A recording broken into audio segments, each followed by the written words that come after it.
Une année ordinaire, une décision modificative n'est souvent qu'un simple ajustement.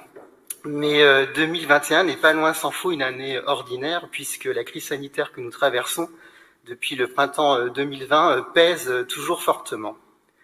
Premier constat, Madame l'adjointe, cette deuxième décision modificative de l'année met encore une fois en lumière les capacités d'adaptation de notre majorité à faire face à cette crise. Elle conforte aussi notre action pour la maîtrise de la situation budgétaire de notre ville, une gestion responsable, une gestion rigoureuse. Responsable car cette décision modificative nous permet de faire face à des dépenses exceptionnelles liées à la pandémie Covid-19. Rigoureuse car cette DM ne modifie pas les grands équilibres budgétaires. Nous avons donc présenté des budgets sincères, des budgets transparents, qui n'ont pas besoin d'être rétablis en cours d'année. Il s'agit donc d'ajustements dus à la situation très particulière que nous subissons. Ce constat positif, Madame Enoch, est à mettre à votre honneur. Deuxième constat, cette DM illustre nos priorités politiques, le soutien aux services publics et notre engagement auprès des personnes les plus vulnérables et les plus précaires. Elle permet de conforter et d'alimenter financièrement des domaines auxquels mes collègues de Lyon en commun et moi-même sommes particulièrement attachés. L'action sociale, tout d'abord, comme vous l'avez souligné, grâce à la subvention de 500 000 €, le CCAS pourra équilibrer son budget, fortement impacté par la perte de recettes dans les EHPAD et les résidences autonomie.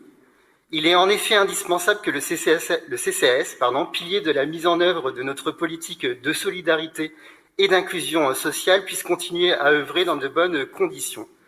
De nouveaux chantiers sont en effet ouverts par notre adjoint à la qualité de la vie des aînés, Monsieur Chevalier, pour adapter les résidences et les EHPAD aux enjeux démographiques et sociologiques à venir. La solidarité ensuite. Le conseil municipal a la possibilité d'accorder une subvention exceptionnelle de 40 000 € au syndicat des pompes funèbres intercommunales de l'agglomération lyonnaise. Cette DM est l'occasion pour nous de rappeler notre attachement à ce service public funéraire.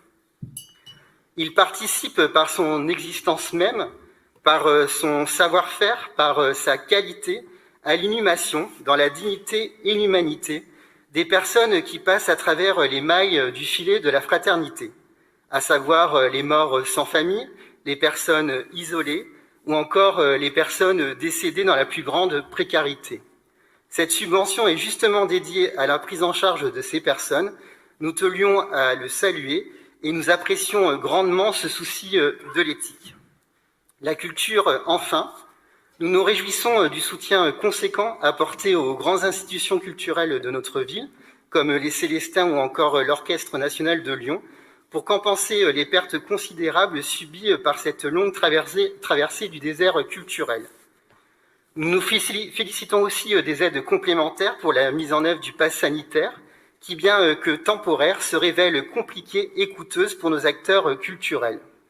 Cette DM démontre ainsi, encore une fois, que la culture représente pour notre majorité un domaine essentiel.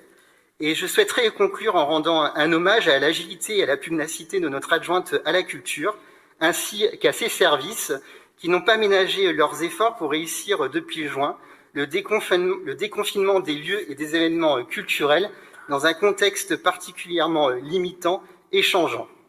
Pour toutes ces raisons, vous l'avez compris, notre groupe votera favorablement cette délibération. Je vous en remercie.